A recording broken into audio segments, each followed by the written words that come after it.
If you want to stick two pieces of paper together, you can use glue, tape, or staples. But what if you need to permanently attach two pieces of metal?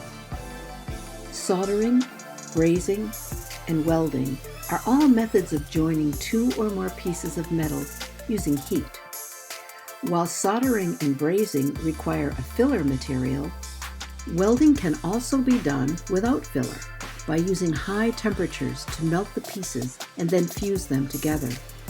A properly done weld is as strong as the metal itself.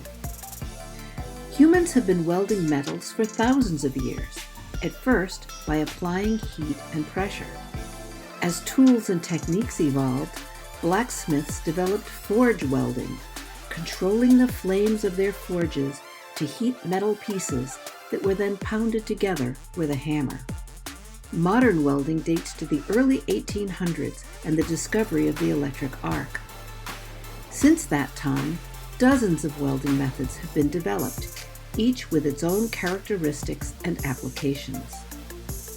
Recently, laser welding has emerged as a versatile process, providing fast, deep, and high-quality welds. When paired with robotic delivery, laser welding enables applications ranging from automotive and aerospace to shipbuilding, and from medical devices to jewelry.